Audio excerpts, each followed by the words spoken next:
Hola a todos, este es un video que estamos haciendo por motivo de la Semana de la Conservación. Soy Vanessa, colaboro con CEMAS, biólogos, nuestro proyecto de divulgación.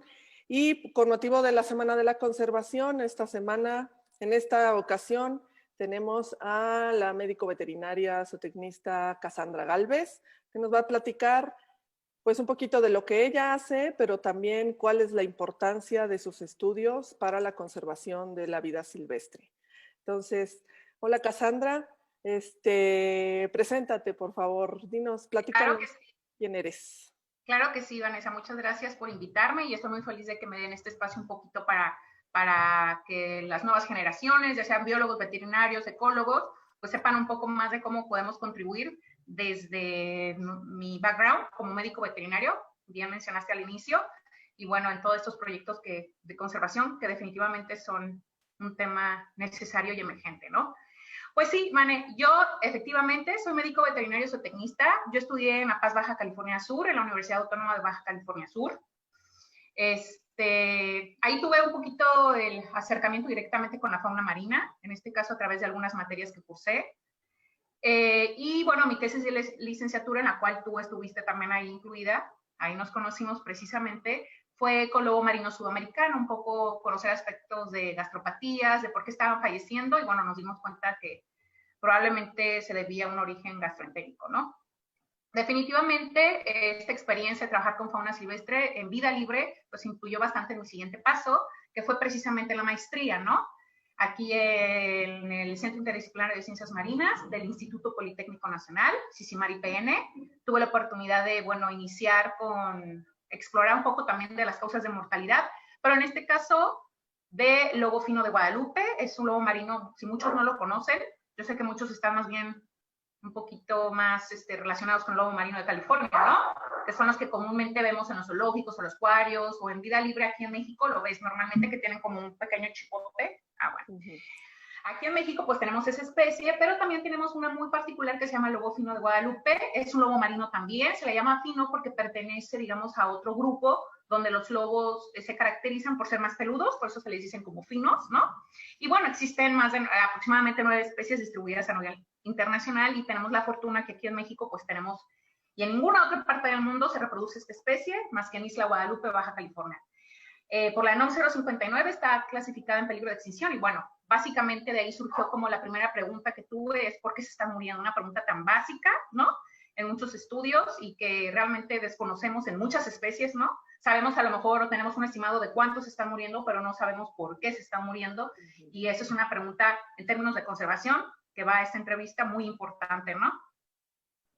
Después de aquí, pues ya de las causas de mortalidad durante los primeros 60 días de vida del lobo fino de Guadalupe, ya extrapolé un poco, seguí la misma línea de salud, ¿no? Pero ya evaluar ahora sí el estado de salud a partir de indicadores hematológicos y bioquímicos en la misma especie, el lobo fino de Guadalupe. Pues en este caso ya lo extendí, ya no solamente trabajé con animales que fallecieron, ¿no? O cadáveres, sino ya animales vivos, ¿no? Y tener como un aspecto general de cómo se comportaron estos parámetros durante algunos años y si nos podían dar información si algo había ocurrido probablemente ahí, lo cual no encontramos. Encontramos solamente en un año particular que hubo un incremento de unas células asociadas a parasitosis, que son los eosinófilos, pero nada grave, digámoslo así, de una manera muy burda. Y bueno, básicamente durante estos últimos años me he centrado en contribuir un poco, en conocer aspectos de salud en general de esta especie en Isla Guadalupe. Oye, Cassandra, y platícanos, los estudios de salud que ustedes como veterinarios hacen, Uh -huh. ¿solo los pueden hacer ustedes o platícales este, a nuestros, ¿cómo se llaman? Seguidores Uh que -huh. son biólogos. ¿Cómo pueden los biólogos involucrarse en este tipo de estudios y cuál es la relevancia del biólogo trabajar también junto con los veterinarios? Claro, mira, esa es una pregunta súper interesante. Realmente yo creo que ambos, los biólogos claro que pueden estudiar o inmiscuirse en temas de salud, es muy común, porque sí tienen el conocimiento, que es el conocimiento de la especie y del hábitat, o de los organismos, ¿no? En general, de su ambiente, cómo funciona, cómo les afecta en términos generales en muchos parámetros, ¿no? de su estilo de vida, supervivencia, crecimiento, etcétera, ¿no? Sí. Alimentación, no sé, por decirlo de una manera muy como general. En contraste, los veterinarios, nuestra contribución es más bien el efecto a nivel en su salud o fisiológico, si lo quieres ver, y si este efecto tiene algún impacto en su vida diaria, ¿no? En su reproducción, en su alimentación, etcétera. Y cuando te lo pones, y cuando lo vemos de una manera un poquito más detallada, te das cuenta que realmente hay un punto en el cual tanto biólogos como veterinarios convergen. Porque definitivamente algo que nos enseñan en la carrera veterinaria es de que el ambiente influye en la salud de las poblaciones, de los individuos, ¿no? Y aquí es cuando ustedes, o sea, me refiero a ustedes más a los que están en este rollo de la ecología, la biología, después son su área, ¿no? Es lo que ven durante muchos años. Y nosotros como veterinarios desconocemos de una manera tan profunda. Simplemente los veterinarios que trabajamos, ¿no? Normalmente en la carrera, pues estamos muy inmiscuidos con perros y gatos, rumiantes, ganados, etcétera, ¿no? Pero cuando ya te metes en el tema de fauna silvestre, ya es otro panorama completamente y considero que muchas veces carecemos de esa información o ese background o esa formación de cómo es que el ambiente contribuye, ¿no? Y el estilo de vida de las especies influye en la salud de los individuos. Entonces nosotros también como biólogos carecemos de esa fortaleza que ustedes, nosotros como veterinarios carecemos de esa fortaleza que ustedes tienen. Entonces se trata de integrar el conocimiento, ¿no? Para realmente conocer el impacto de factores X sobre ambientales, etcétera, sobre la salud del individuo, que ahí es donde nosotros podemos contribuir bastante. Sí, es bien importante, ¿no? Ahora las nuevas generaciones de biólogos, pues, que aprendan que ahora pues, lo que necesitamos hacer y está más en boga es hacer estudios multidisciplinarios, ¿no? Y apoyarnos. Y el biólogo, como dice, sabemos a lo mejor cuántos organismos están muriendo y lo asociamos con todas estas variables ambientales, pero el biólogo no es, pues no estamos tan capacitados en definir, determinar exactamente por qué murieron estos organismos, ¿no? Nada más sabemos si fue a mayor temperatura, mayor salinidad, etcétera. Entonces ahí es bien importante que entre el trabajo del veterinario que nos ayude a decir, bueno, sí se murieron, pero se murieron por causas gástricas, por causas de falla inmune, falla renal, falla, no sé, de algún aspecto del organismo, ¿verdad? Entonces sí es bien importante. Sí, porque al final, Vane, eso contribuye en cuestiones ya cuando vas a las siguientes preguntas de conservación. Claro. Es decir, ¿no? A partir de eso, tú quieres saber qué está pasando, cómo les afectó, es de origen natural o antropogénico, y si nosotros como sociedad y gobierno podemos hacer algo para ayudar a la población medida que sea viable, sí, ¿no? Porque eso es importante, viable y que realmente estemos contribuyendo a la conservación sin afectar el ciclo natural de la especie.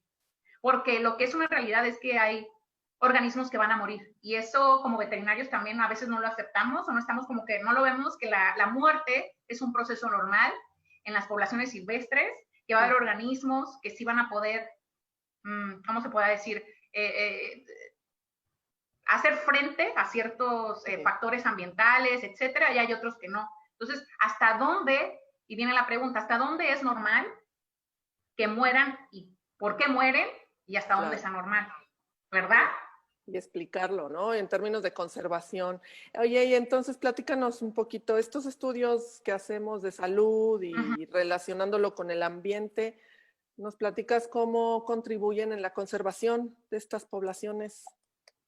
Ok, esa es una pregunta muy interesante, Vane, y les voy a poner ejemplos muy sencillos, nomás para que se den cuenta de la relevancia, ¿no? Generalmente, como mencioné en la pregunta anterior, las estrategias de conservación y eso tienen que ser estrategias viables, ¿no?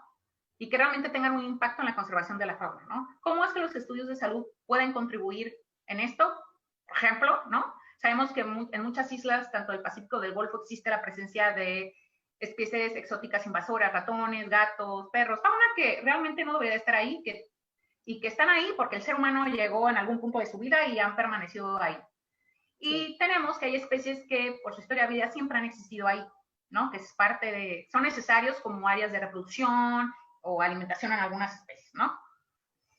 Entonces, lo que se ha visto, por ejemplo, es la transmisión de enfermedades, ¿no? Como la presencia, la cercanía, como al final, por ejemplo, lobos marinos y coyotes, perros son carnívoros, ¿no? cierta cercanía, entonces los patógenos, ¿no? Ya sea virus, bacterias o parásitos, pueden enfermar de ambos lados, ¿no? Entonces, como, por ejemplo, es de que si existe la presencia de estos agentes, ¿no? Infecciosos que causan enfermedades en fauna doméstica, perros o gatos, ¿no? Podrían también contribuir o ser un factor de riesgo, ¿no? Para la salud de los lobos marinos o focas, como quieran verlo, que estén en ese lugar. Hablando de isla, ¿no? El ejemplo que les puse, ¿no? Entonces, una forma en que nosotros como veterinarios, ¿no? En conjunto con los biólogos también, o ecólogos, es cómo, si existe una transmisión, sí o no, representa un riesgo actual para la salud de esa población, es decir, hay animales que se están enfermando y están muriendo, ¿no? O potencialmente podría ser un riesgo, porque a veces, Vanes, si no te enfrentas al siguiente escenario, no, pues es que ellos no se están muriendo, entonces eso quiere decir que, pues, típica frase, se adaptaron, están bien y pues ahorita ellos están, no les representa un riesgo. Sí. Pero, por ejemplo, es como la contingencia que estamos viviendo ahorita. ¿Quién iba a pensar que iba a venir este virus, el origen que tuvo y cómo ahorita estamos todos encerrados? Entonces, así de frágil es la salud del humano y de otras especies, ¿no? Entonces, claro, el hecho de que ahorita no veamos o que tú no tengas evidencia para decir, ¿no? Que no están muriendo por eso no significa que no exista o que no pudiese pasar más adelante, ¿no? Claro, el riesgo potencial, ¿no? Y mucho del estudio de la salud, bueno, yo por ejemplo trabajo biomarcadores, que tratas de utilizar señales muy tempranas, precisamente cuando trabajábamos salud, señales tempranas antes de ver esos daños o esos cambios, alteraciones a nivel poblacional, ¿no? Antes de ver precisamente que los animales están muriendo, ¿no? Detectarlo con tiempo, cómo están respondiendo los organismos en vida silvestre a estas perturbaciones, ya sean naturales, factores naturales de estrés o factores de estrés antropogénico, ver cómo están respondiendo para poder predecir, ¿no? Cuál va a ser al final la respuesta pues del organismo del individuo, cómo va a poder hacer frente a todas sus necesidades básicas de alimento, refugio, de comportamiento, mucho antes de precisamente estar registrando todas estas mortalidades, ¿no? Oye, y Cassandra, no sé si nos podemos meter en un tema turbio ahorita recordando esto que estamos platicando. ¿Nos pudieras platicar algo de los varamientos del lobo marino que ocurrió en Baja California Sur? De todo 150 animales, o no sé cuánto fue el total final. Sí, claro que sí, Vane. Mira, ahorita realmente las autoridades no han expuesto alguna evidencia, ¿no? De los análisis de las muestras que se tomaron en general. Entonces, realmente lo que yo puedo decir, pues evidentemente son supuestos de acuerdo a lo que existe, ¿no? En la literatura, ¿no? Lo que ha pasado en otras especies y cómo se vio el evento de mortalidad. Entonces, bueno, para dejar bien claro, ¿no? Ese punto. Ahorita no hay, todo es preliminar, no hay resultados contundentes, entonces es, bueno, lo que yo he leído y hablo desde mi experiencia, ¿no?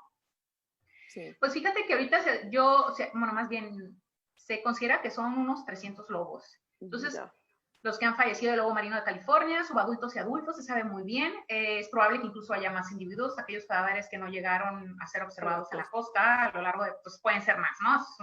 Es un supuesto. Evidentemente, la clase de edad que fue muy clara, subadultos y adultos machos, tiene que ver mucho con el estilo de vida de estos individuos, ¿no? Que dejan las islas donde van a reproducirse, inmigran y se desplazan a otros sitios donde están los solterones, ¿no? Y precisamente es probable que durante este trayecto, pues este evento, vamos a llamar el evento X ambiental, ¿no? Pues porque fue en su ambiente, en este caso probablemente en el mar, porque estaban desplazándose, ¿no?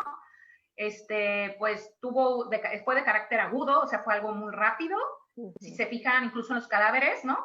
Tuvieron un grado de descomposición muy similar, si acaso yo creo que variaron unos 5, una semana, un grupo respecto a otro. Es probable que fue algo muy, muy cercano temporalmente y espacialmente puede ser que haya sido un poco largo o grande, ¿no? Por los avistamientos de los distintos grupos que se vararon o que fueron observados, ¿no? Fíjate que en un principio, pues cuando vemos este tipo de eventos de mortalidad que está muy hacia un sexo y eso, tenemos que siempre se tiene que descartar diferentes factores, ¿no? Primero, enfermedades que afectan a machos, que han visto en el caso del lobo marino de California, pues has visto mucho leptospirosis, que en el caso de Estados Unidos sí está muy, aunque afecta a diferentes clases de edad, pero sí se ha visto, un estudio epidemiológico arrojó que los machos, subadultos y adultos, pues por reproducción, tendían Ajá, ¿por qué? Porque se van a sitios donde hay contacto con fauna doméstica y que ellos eran como la fuente directa de este microorganismo y que por eso estos animales fallecían, ¿no? Entonces, siempre de ley, pues tenemos que descartar lo infeccioso. Entonces puede ser, yo había pensado leptospirosis, algo de morbillivirus también, que sabemos muy bien que afectan generalmente a fósidos. Se ha visto una mortalidad aguda, rápida y pues es letal, ¿no? Sí. La otra que cuando pensamos también es de cuestiones de algún contaminante, ya sea natural o alguna toxina de manera, bueno, un contaminante antropogénico más bien, perdón, que puede ser también de origen natural, es muy importante mencionarlo, ¿no? Ahí Las toxinas de las algas, ¿no? Por ejemplo, y de la las algas otra, rojas. exactamente, que precisamente en eso ha girado bastante muchas especulaciones de diversas personas, que tiene mucho sentido, es por es una microalga que se llama pseudonicha y otras, ¿no? Que generan una toxina que se llama ácido domoico. Este ácido domoico genera realmente problemas al sistema nervioso central de los organismos. En el caso de los lobos marinos o mamíferos marinos en general son muy susceptibles, por eso nosotros incluso también a la marea roja, que se le conoce, somos también, ¿no? Nos generan problemas. Y bueno, es algo que también se ha pensado bastante en esa hipótesis, ¿no? Que podría ser algo asociado a ácido domoico. Se pensó pesquerías en su momento también, lo cual se descartó porque no había evidencia física, no había un patrón claro, era muy uno que otro individuo y por el tipo de lesiones que tenía y eran muy frescas, como eran muy viejas, perdón, no correspondía a un evento un poquito más como cercano, claro, ¿no? Entonces sí, por ejemplo, esto es un ejemplo de qué tan vulnerables son las poblaciones, asumiendo que es algo natural como un florecimiento algal, ¿no? ¿No? Que se cree que bajo ambientes no solamente de calentamiento, sino también de las propiedades del mismo mar puede afectar o puede favorecer estos blooms, ¿no? Sí. Pues esto es evidencia de qué tan sensible, ¿no? Son los individuos por su estilo de vida a cambios en su ambiente, ¿no? Naturales o antropogénicos, ¿no? Y de aquí parte, ¿no? La relevancia de conocer también la salud, saber que esa parte es bien importante, ¿no? También conocer cuál es el estado de salud, digamos, del nivel basal, nivel de la fauna, porque cuando ocurren estos tipos de eventos, pues entonces ya se logran diferenciar o detectar estos cambios, ¿no? A nivel fisiológico, bioquímico, inmune, el que sea, ¿no? Me llama la atención lo del ácido domoico, esta parte de la toxicidad de las algas, tendría que haber entrado a partir del alimento del lobo, ¿no es así? O sea, el lobo tuvo, más bien los peces tuvieron que haberse contaminado de esto también, ¿no? Sí, totalmente. Generalmente el ácido domoico es por un consumo de presas y en el caso de los peces no son muy susceptibles a lo que viene siendo el ácido domoico. Hay algunos estudios que sugieren que sí tiene un efecto también, pero el sistema nervioso, el caso de los peces es muy rudimentario, bien lo sabes. O sea, entonces, evidentemente las consecuencias que hay en ese nivel pues, son menos, prácticamente nulas. Hay algunos estudios que sí como que han observado que tienen ciertos cambios en sus movimientos, ¿no? Como se desplazan, pero no son letales, digámoslo así, en este caso, como en mamíferos en general, ¿no? En este caso, lobos marinos. Y sí, definitivamente los estudios de salud básicos son necesarios, son urgentes para detectar estas anomalías y ver realmente hasta dónde, lo que te decía en un principio, hasta dónde estas fluctuaciones, en cualquier indicador de salud que tú hemos estado hablando, sanguíneo, bioquímico, del sistema inmune, tan puntual como tú quieres verlo, pero hasta dónde es normal y hasta dónde es anormal.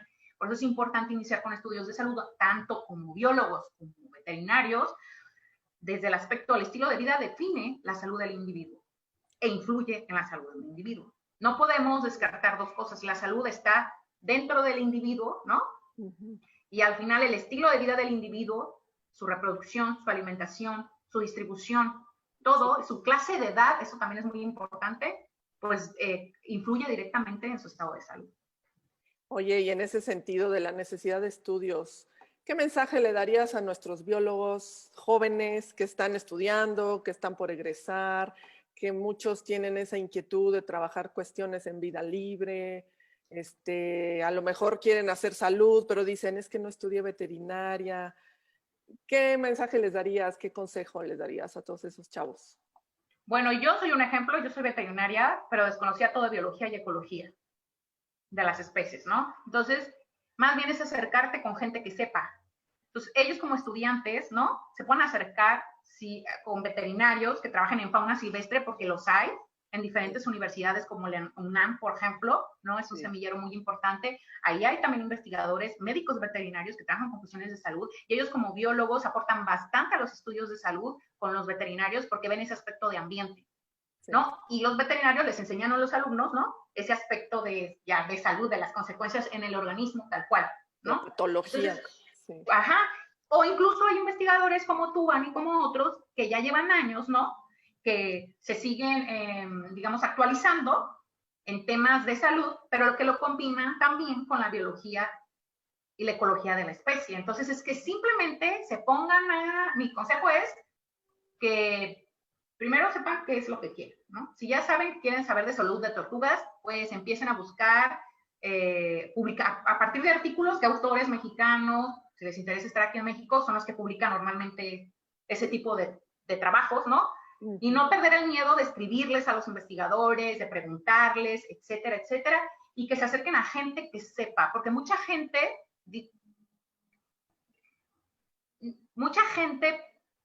da, no necesariamente, no, o sea, a lo que me refiero es de que a partir precisamente de esa búsqueda y que ellos sepan qué personas son las que generalmente trabajan con esos temas y que vean y que lean e investiguen sobre esas personas, pues que ellos se acerquen, ¿no? Con gente que realmente sepa o sea un profesional del tema, que les interese. Y que pierdan ese miedo, ¿no? De acercarse a los investigadores, de escribirles, y de salir, ¿no? Salir a esas áreas, esos sitios, universidades, ciudades donde se llevan a cabo los estudios, ¿no? Sí, no tengan miedo. Hay investigadores, yo la verdad, por ejemplo, les cuento un dato, en el caso de mi maestría, hay una doctora que se llama Wendy Rowe, que está en la de Massey University, en Nueva Zelanda. Yo a ella le empecé a escribir desde la licenciatura porque tenía dudas, me acuerdo, en unas cuestiones y me respondía siempre. Y ya cuando entré a la maestría le invité a formar parte de mi comité y me dijo que sí. Entonces, y la conocí porque empecé a leer artículos de ella. O sea, y ella no es veterinaria, ¿eh? Ella es bióloga, pero lleva años trabajando con cuestiones de salud y es muy buena. Entonces yo me acuerdo que yo le escribía, me respondía súper amable y ya en la maestría le invité. Entonces es perder el miedo. Lo peor que puede pasar es que no te contesten, pero igual hay otras personas que puedes contactar y que claro que sí, ¿no? Te pueden ayudar también. Pues muchísimas gracias, Cassandra. Nos queda muy, muy claro tu trabajo, la importancia de este tipo de estudios y sobre todo la relevancia de hacer estos trabajos en conjunto, ¿no? De diferentes disciplinas. La medicina veterinaria junto con el biólogo, el ecólogo, ¿no? De hacer estas, pues ahora que es tan emergente, ¿no? De estas cuestiones, sí, hacer estas mancuernas de estudio. Totalmente, Vane. Muchísimas gracias por colaborar con CEMAS Biólogos. Esperamos volver a contar contigo por aquí en alguna otra charla. Claro que sí, Vanessa. Muchas gracias a todos ustedes. Cuídense y ánimo. Nos vemos. Hasta luego.